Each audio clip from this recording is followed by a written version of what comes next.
डरती है। लेकिन मैं सावरकर को नहीं देखा। आज जो लोग बहुत सारे नए नए पैदा हो गए हैं ठेकेदार, वो सावरकर का नाम ले रहे हैं। उन्हीं मक्कारों ने सावरकर की पार्टी को समाप्त किया था। लेकिन सावरकर को चिल्लाने से हम यूपी के लोग थे, हमने कभी यह ध्यान ही नहीं दिया कि कौन कहां का है, कौन कहां का नहीं है। हमें योद्धा मिलना चाहिए, वो कहां का हो यह महत्वपूर्ण नहीं है। योद्धा है तो हमारा है, उसका सरनेम क्या है तो हमने कभी उस पर ध्यान नहीं दिया। लेकिन यह गर्व की बात है कि सावरकर पे हमारी टीम इतना बोली, इतना बोली, खूब बोली, जितना बोल सकते थे। सिर्फ फैक्ट रखे हमने। सावरकर विजनरी थे। सावरकर ने सुभाष चंद्र से मीटिंग की और यह सावरकर का ही कद था कि सुभाष कहां भारत के पश्चिम का पूरब का क्षेत्र और कहां यह पश्चिम, लेकिन यहां अगर आग लगी होती है तो आप पहुंच जाते हैं। दोनों की मीटिंग का जिक्र है। प्रोफेसर कपिल कुमार, देश के जाने माने इतिहासकार, हमारे बड़े भाई, देश के प्रधानमंत्री ने उनको 3 मूर्ति का इंचार्ज बनाया। उन्होंने 18 घंटे 3 मूर्ति, जो कि किसी एक विचारधारा के कब्जे में थी, उसमें से डॉक्यूमेंट निकाले। वहीं से डॉक्यूमेंट मेरे पास आया है। उन्होंने निकाला डॉक्यूमेंट, एक जगह सुभाष और सावरकर की तस्वीर है और उस डॉक्यूमेंट से पता चला कि सावरकर ने सुभाष से कहा कि सुभाष, तुम अपनी आईएनए के अंदर ज्यादा से ज्यादा हिंदू सनातनियों को लो, क्योंकि भारत आजाद होगा तो हमारे पास सेना कहां से आएगी। यह सावरकर ने कहा। लेकिन सावरकर के बारे में हो कोई ज्ञानी आदमी सावरकर पे सवाल करे तो मुझे दुख नहीं है, लेकिन आलू से सोना बनाने वाला कर रहा है, इसका दुख है।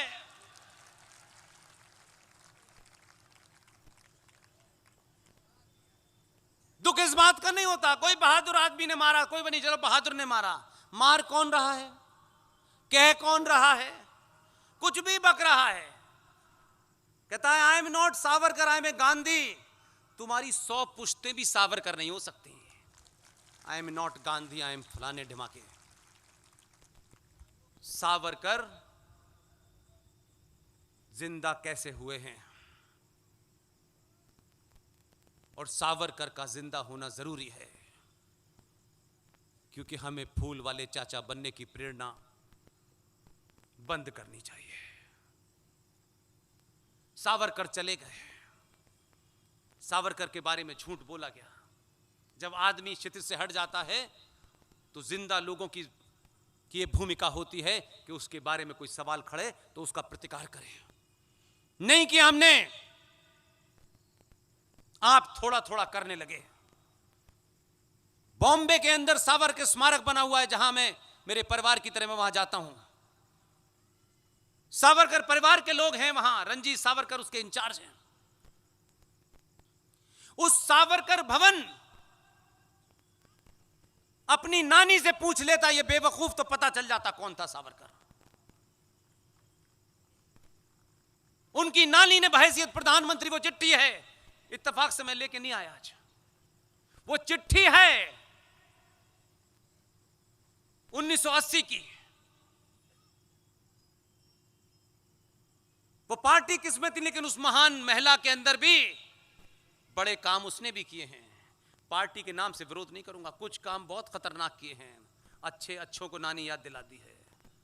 ये तो बहुत टुकड़ों वाले लोग हैं। उन्होंने पत्र लिखा, सावरकर स्मारक बनाने के लिए मुंबई में जमीन दी गई और कहा कि सावरकर जैसा सपूत भारत ने पैदा नहीं किया। महान थे, बहादुर थे, वीर थे और भारत माता के सपूत थे। ये श्रीमती इंदिरा गांधी के नाम से है। अपनी नानी का पत्र पढ़ लेता भाई। इसलिए सावरकर किताबों में बंद ना हो जाएं, सिर्फ मराठी भाषा में ना रहें। इसलिए आप में से जब भी कोई मुंबई जाए तो सावरकर स्मारक में जाए। मैंने उन लोगों से विनती की कि सावरकर का सारा साहित्य मराठी में है, हम जैसे लोगों को पढ़ने में कठिनाई होती है, बंगाल के लोगों को पढ़ने में कठिनाई होती है, कृपा करके उनके उस सारे साहित्य को हिंदी में, इंग्लिश में कराएं। और सावरकर स्मारक ने उनके तमाम चीजों का हिंदी और इंग्लिश में ट्रांसलेशन चल रहा है। आप जब जाएंगे, सावरकर स्मारक में जाएंगे, एक 25 रुपए की किताब भी खरीदेंगे तो सावरकर स्मारक के लोगों का मान बढ़ेगा, उनकी ताकत बढ़ेगी और उनको लगेगा कि हमने जो कर रहे हैं वो दुनिया को पता चलेगा। और सावरकर पे बोलने से हम कभी शर्माए नहीं। हमको वोट बैंक होगा नहीं होगा, हमारा कोई एजेंडा नहीं था। हमने धड़ल्ले से बोला क्योंकि हमको ये यकीन हो गया कि सत्ता के शीर्ष पे जो बैठा है वो सुन के अपनी जेब में रख लेता है। कब करना है, कैसे करना है, कितनों का खून जलाना है, कितनों को मिर्गी आनी है, इसका इंतजार करता है। ये उसका प्रोरोगेटिव है, उसे करने दो यार। हम के नहीं, आज ही करो, नहीं हमको नहीं कराना भाई। एक दिन घोषणा हुई आजाद भारत की, सनातनी हिंदू समाज के टैक्स से, आपके पुरुषार्थ की कमाई से भारत की संसद बनी। और संसद थोड़ी सी अधूरी पड़ी थी, थोड़ा सा कुछ काम रह गया था। चिंता नहीं की इसकी, क्योंकि जब उसको यह पता हो गया है कि ये देश मेरे पीछे इसलिए नहीं खड़ा है कि ये मेरा बेटा है, ये मेरी बेटी है, ये मेरा फलाना है, ये मेरा ढिमाका है, उसको ये तो समझ में आ गया है कि समाज कुछ कुछ समझ रहा है कि अगर 1000 साल से आगे का अनादि काल तक भारत को जीवित रहना है और ये समाज उन बुराइयों को दूर करने में मेरे साथ खड़ा है, तो फिर मैं कब क्या करूंगा इसकी चिंता नहीं करनी चाहिए। संसद कंप्लीट नहीं थी, एक दिन घोषणा हुई कि आज ही संसद का इनॉग्रेशन होगा। आधे लोगों को मिर्गी आ गई, बोले ये क्या चक्कर है, अभी तो संसद बनी नहीं है, अभी तो अधिवेशन हुआ नहीं है, अगला तो मई में शुरू होगा। उसको पता था अगली मई कब आएगी, उसने जानबूझकर 28 मई को भारत की संसद का इनॉग्रेशन इसलिए किया, 28 मई को स्वतंत्र वीर सावरकर पैदा हुए थे। जब तक वो समझ पाते आलू से सोना बनाने वाले, तब तक तो इनॉग्रेशन हो गया। रात में पता चला तो 9 आंसू रोए। पत्थर लग गया है। नस्लें पूछेंगी कि 28 मई को क्यों किया था, तो दुनिया को बताना कि 28 मई को भारत की धरती पर एक योद्धा सनातनी हिंदू पैदा हुआ था। उसका नाम था स्वतंत्र वीर सावरकर, जिसके नाम से, जिसकी पुण्य जिस डेट पर बर्थ पर यह हमने इनॉग्रेट किया। आप किसी को जमीन से निकाल करके ऐसे भी जिंदा करते हैं। जिस सुभाष को 45 में मारा वो इंडिया गेट पर तन के खड़ा हुआ है। जिस सरदार पटेल को 12 वोट मिलने के बाद अध्यक्ष नहीं बने, दुनिया की सबसे बड़ी मूर्ति उसकी लगी हुई है। ऐसे ही सभ्यताएं चलती हैं। आप इसमें क्या योगदान दे सकते हैं, अपनी भूमिका तय करें। इस चक्कर में नहीं रहें, ये नहीं मिला, बहुत कुछ नहीं हुआ, मत होने दीजिए। एक दौर कम से कम इस पे निकल जाएगा तो कुछ नहीं होगा। जो ये कहते थे कि अल्लाह के हुक्म से ये चलती है दुनिया, हमारा भी अकीदा है, हमारा भी विश्वास है। उसकी मर्जी के बगैर पत्ता नहीं हिलता। हम कह रहे थे, उनकी समझ में नहीं आ रहा था। हम भी मानते हैं कि अगर आप यहां बैठे हैं तो अपनी मर्जी से ज्यादा उसकी मर्जी है, तब आप यहां बैठे हैं।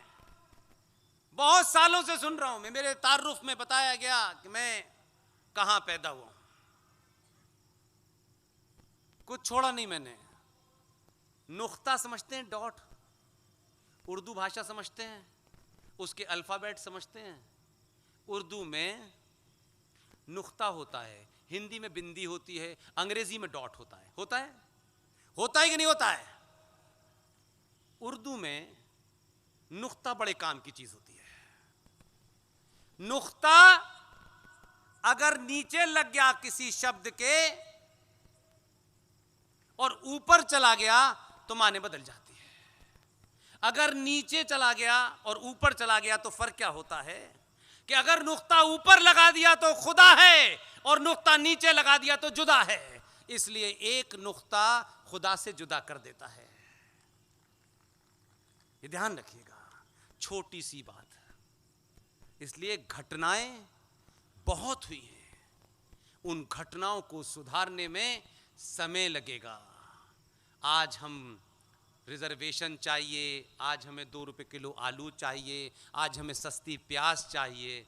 अरे यार, 6 दिन प्याज नहीं खाओगे तो दुनिया में कहीं आसमान टूट नहीं जाएगा। ये प्याज, ये सड़कें, ये मेरा, ये तेरा, ये नौकरी, ये जीवन चलने का है। जिसने आपको जन्म दिया है उसने आपको जीवित रखने तक के खाने का इंतजाम किया है। अब आप ये कहें कि मैं अपना भी खाऊंगा और पड़ोसी भी खाऊंगा, उसका इजाजत नहीं दी है। आप कोई भूख से नहीं मरने वाला है। ये समय है, अपनी भूमिका तय करिए, अपने आप को पहचानिए, इस बदलाव का हिस्सा बनिए, ताकि आने वाली नस्लें कहें कि हमारे माँ बाप ने हमें जो मकान दिया था वो तो छीन लिया। बंगाल में छिन गया, आसाम में छिन गया, पंजाब में छिन गया, अब कहीं बचा नहीं है। अब आप भागते रहिए, यहाँ से भागिए वहाँ, वहाँ से भागिए वहाँ। जो संपन्न पीढ़ी है वो अपने बच्चों को बताती है बड़े पैकेज में अमेरिका चले जाना। ऐसा लगता है कि अमेरिका में स्वर्ग है। अभी अभी आपने देखा कि फ्रांस है, वहाँ से एक नई फैशन निकलती है, लेटेस्ट कपड़ा होता है। हमारे बहन बट्टिया, बेटी बेटे सब लोग कहते हैं फ्रांस का फैशन फॉलो होता है। वहाँ 4 महीने तक एक नया फैशन आया था। कैसे ऊपर से कारें फेंकी जा रही थी, कैसे 400 साल पुरानी लाइब्रेरी में आग लगाई जा रही थी, उसको फॉलो किया आपने। इसलिए एक बहादुर सैनिक जो 100 साल में पैदा नहीं हुआ वो अब हमारे बीच में नहीं है। इस सफर में उनसे कई बार मिलने की मुझे मौका मिला। उन्होंने इतनी बड़ी बात कही जो कोई नेता नहीं कह सकता है। एक प्लेन क्रैश में उनकी डेथ हो गई, उन्होंने इतनी बड़ी बात की। इसीलिए तो मैं कह रहा हूं कि कोई सच बात भी कहता है तो क्योंकि आपका सोचने का अंदाजा ये है, अरे इसमें तो छूट नहीं मिली, इसमें सब्सिडी नहीं मिली। उस आदमी ने कहा, नेता ने नहीं कहा, क्योंकि नेताजी कहते तो वोट कम हो जाते। उस जर्नल ने कहा जिसका नाम रावत है। यह उनका वाक्य है, मेरा वाक्य नहीं है, कि भारत 2.5 युद्ध में ग्रस्त है। भारत के पूरब में, भारत के पश्चिम में, और आधा युद्ध भारत के अंदर हो रहा है। तब मैंने उनसे कहा कि ये जो आधा युद्ध है ये कौन लड़ेगा? बोले ये सेनाओं का काम नहीं है, आधा युद्ध भारतीय समाज को लड़ना है। इस युद्ध से ज्यादा बड़ा खतरा है। न चीन अंदर आ सकता है, न पाकिस्तान अंदर आ सकता है।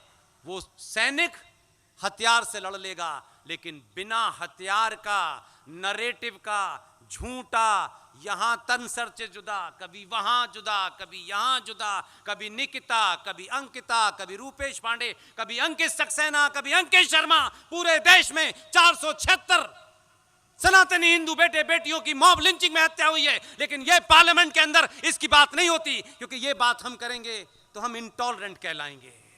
पार्लियामेंट में बैठने वालों तो करो, नहीं सड़कों सड़कों पे होगी। इसलिए मैं आप सबसे एक बात कह करके विदा लेना चाहता हूं। ये जो कार्यक्रम हुआ, कल वासु साहब और उनका परिवार मुझे नागपुर के एयरपोर्ट से जब लेके आ रहा था तो गाने सुन रहे थे हम लोग। तो मैंने कहा, वासु साहब, इस महाराष्ट्र की शान, इस देश की शान, इस विश्व की शान, एक इतनी बड़ी एक मराठी महिला, उसे भारत कोकिला के नाम से भी जानते हैं। स्वर की सबसे बड़ी आवाज, उन्होंने इतना बढ़िया काम किया। और उनकी आवाज मैंने उनके जाने से कोई महीने भर पहले टेलीफोन पे सुनी। वो अपना काम कर गई, लेकिन आगे का काम जिसे करना था नहीं किया। तब मैंने उनसे कहा कि एक फिल्म आई थी आनंद मठ, उस आनंद मठ के अंदर भारत की सबसे सशक्त आवाज जो सावरकर से जब मिली, तो सावरकर ने उनसे कहा कि लता तुम गाना मत छोड़ना। लता जी ने उनसे कहा कि मैं गाना छोड़ना चाहती हूं, तो सावरकर ने उनसे कहा नहीं, तुम्हारी आवाज को भारत की जरूरत है। कहा क्या विजनरी आदमी, वो अपनी किताब में लिख के गए। उस लता मंगेशकर जी ने आनंद मठ के अंदर जो वंदे मातरम गाया है, वो हमारी पहचान है। और मैं ये बात का हिस्टोरिकल पर्सपेक्टिव फैक्ट दे करके आपको रोकूंगा नहीं।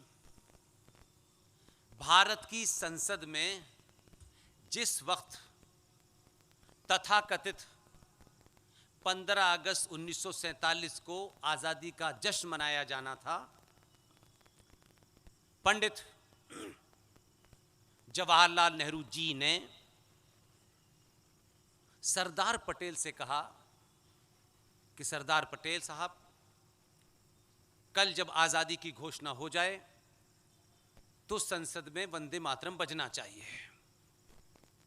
अब आप इस घटना को एक 30 सेकंड के लिए फ्रीज करिए, यहीं रोकिए, इसलिए कि यह घटना इसलिए बतानी जरूरी है, तब आपको शायद इसका बेहतर 1937 में जब वंदे मातरम गाया जा रहा था और आजादी के दीवानों को वंदे मातरम प्रेरित कर रहा था, तो मोहम्मद अली जिन्ना, मौलाना आजाद, रफी अहमद किदवई, ये तमाम मक्कार नेताओं ने मिल करके ये सवाल खड़ा किया कि हम मुसलमान हैं, हम किसी के सामने अपना सर नहीं झुका पाते। ये बात अलग है कि पिक्चरों से लेकर पूरा इतिहास बताता है कि अकबर से लेकर बाबर और बाबर से लेकर औरंगजेब के सामने 36 बार सर झुका के जाते थे, लेकिन उन्होंने कहा हम सर नहीं झुकाएंगे, हम वंदे मातरम पूरा नहीं गाएंगे, इससे हमारी भावनाएं आहत होती हैं। तो तय हो गया कि साहब वो वंदे मातरम नहीं गाया जाएगा, सिर्फ एक ही स्टैंजा गाया जाएगा। ये 1937 में तय हो गया, बात खत्म हो गई है। वो भी महाराष्ट्र के थे, इसलिए मैंने कहा। तो सरदार पटेल को एक काम सौंपा कि जब भाषण हो जाए तो आप किसी बड़े संगीतकार से बात करिए कि वो वंदे मातरम गाए। ये कह के वो बिजी हो गए, क्योंकि उनके पास तो बहुत काम थे। बात खत्म हो गई। 14 अगस्त को फोन करके मुंबई में उस संगीतकार के यहां फोन किया, लेकिन वहां से पता चला कि वो संगीतकार इस वक्त मुंबई में नहीं है, मद्रास में है। उस जमाने फोन वगैरह ऐसे नहीं होते थे। पूरा एक आदमी लगाया गया कि भाई उनको ढूंढा जाए। मद्रास में वहां से फोन आया कि सरदार साहब बात करना चाहते थे। फोन पे वो मौजूद हैं। सरदार पटेल को बुलाया गया। सरदार पटेल ने फोन उठाया और उनसे कहा कि कल भारत की आजादी की घोषणा होगी और उस घोषणा के बाद संसद के इस सदन में वंदे मातरम का गायन आप करेंगे। आप सोचिए कि कितने कद्दावर लोग थे, कितने बड़े लोग थे। हम बौने हैं उनके सामने। सरदार पटेल से टेलीफोन पर उन्होंने एक ही बात कही। उससे पता चलता है यार कि उस वक्त लोग थे। दुख यह है कि आज हमको पता चलने के बाद भी उनका नाम इतना लो कि उनके वंशज कोई जिंदा हो तो कहें कि चलो 70 साल के बाद हमारे पूर्वज का नाम लिया जा रहा है, क्योंकि हमें यह सब नहीं पता। उन्होंने टेलीफोन पे सरदार पटेल से कहा कि मैं आऊंगा वंदे मातरम गाऊंगा, लेकिन मेरी एक शर्त है। सरदार साहब ने उनसे पूछा, सब वर्णन है ये। सरदार साहब ने पूछा, आप क्या शर्त है आपकी? बोले, मैं खंडित भारत में खंडित वंदे मातरम नहीं गाऊंगा। सरदार पटेल का जवाब सुनिए। सरदार पटेल ने उनसे कुछ नहीं कहा, बोला, मैं हेलीकॉप्टर भेज रहा हूं। हेलीकॉप्टर गया, उनको ले आया। फूल वाले चचा ने अपनी स्पीच दी, जिसका जिक्र अभी 2-3 दिन पहले, 4 दिन पहले पार्लियामेंट में हो रहा था। और उन्होंने अंग्रेजी में स्पीच इसलिए दी कि भारत के लोगों को हिंदी आती नहीं थी, क्योंकि उन्हें स्पीच जहां पहुंचानी थी वहां पहुंचा दी उन्होंने। और उसके बाद वो स्पीच दे के बैठ गए। फिर उन्होंने सरदार पटेल की तरफ देखा। सरदार पटेल ने जिस शख्स को बुलाया था उसका नाम था पंडित ओंकारनाथ ठाकुर। उनको मंच पे बुलाया। पंडित ओंकारनाथ ठाकुर ने 9 मिनट 15 सेकंड में राग में 22 पंक्तियों का पूरा वंदे मातरम गाया। यहां से मेरा प्रश्न है, बिना बेस के, फैक्ट के कोई बात नहीं कहनी चाहिए। जब आजाद भारत की संसद में पूरा वंदे मातरम गाया गया था, आजाद भारत से पहले किसने किस पे समझौता किया? I am least interested. जब पूरा वंदे मातरम आजाद भारत की संसद में गाया गया तो किसके डर से, किसको खुश करने के लिए इस भारत की संसद में अभी भी आधा वंदे मातरम गाया जाता है? 10 साल हो गए मुझे, मेरा यकीन है, मेरा यकीन कम नहीं हुआ है। नई संसद में गाया जाए, पूरा गाया जाए। और ऐसे में जब सत्ता पर शीर्ष पर बैठने वाले व्यक्ति की निजी भावना स्वर्गीय लता मंगेशकर के साथ है, उन्हें भारत दिया गया है, उनको सच्ची श्रद्धांजलि होगी कि भारत की संसद में लता द्वारा गाया हुआ पूरा वंदे मातरम गाया जाए। जिसको वंदे मातरम अच्छा नहीं लगता वो पार्लियामेंट का चुनाव न लड़े और न जाए। इसलिए एक सच जिसका जिक्र यहां करना ज्यादा जरूरी है। जाति आपकी निजी पहचान है। अनादिकाल से भारत कर्म प्रधान रहा है, जाति प्रधान नहीं रहा। जो लोग ब्राह्मणों को गाली देने में खुश होते हैं, जो लोग ठाकुरों को गाली देने में खुश होते हैं, जो वैश्यों को गाली देने में खुश होते हैं, इससे लाभ नहीं होगा। सच को सच जानिए। इसलिए एक सच जो शाश्वत है, ब्राह्मण कौन है? ब्राह्मण मां के पेट से होने से, पैदा होने से ब्राह्मण ठाकुर बनिया नहीं होता है। ब्राह्मण वो है जिसने ज्ञान प्राप्त कर लिया। और आज की युवा पीढ़ी से कहता हूं, शिक्षा और ज्ञान में जमीन आसमान का फर्क है। शिक्षा क्लास में मिलती है, ज्ञान मंदिर में मिलता है। इसलिए जिसने ज्ञान प्राप्त कर लिया वही ब्राह्मण है। जिसने अपने परिवार की बहू बेटियों की इज्जत बचाई, अपने समाज की इज्जत बचाई, अपने राष्ट्र की सीमाओं को सुरक्षित रखा, वही कौन है? वही है, वही ठाकुर है। जिसने व्यापार किया, देश की अर्थव्यवस्था बढ़ाई, वही वैश्य है। इसलिए ब्राह्मण का एक चरित्र दिखाना चाहता हूं आपको। और मैं ब्राह्मण नहीं हूं, मैं क्या हूं मुझे खुद नहीं पता, क्योंकि मैं पैदा ऐसी जगह हुआ था कि मुझे बोध नहीं था मैं क्या हूं। इसलिए मेरे अंदर वो बीमारी नहीं है। जो लोग ब्राह्मणों को गाली देने में सुख प्राप्त करते हैं, उनका निजी झगड़ा हो सकता है। मैं उस पर्सपेक्टिव की बात कर रहा हूं जो मुझे अपनी सभ्यता से मिलता है। 2 ब्राह्मण हुए इस देश में। रावण भी ब्राह्मण था और परशुराम भी ब्राह्मण थे कि नहीं थे? रावण ज्ञानी था, महाज्ञानी था। राम ने अपने भाई को कहा, जब उनकी मृत्यु हो गई, रावण की कहा, पास जाके बैठो, सीखो। लेकिन रावण को उसने उस समय जी की सामाजिक मर्यादाओं को, सीमाओं को लांघ करके एक ऐसा कृत्य किया, एक ऐसा काम किया जो समाज के तमाम ताने बाने को तोड़ता था। लेकिन राम, उन्होंने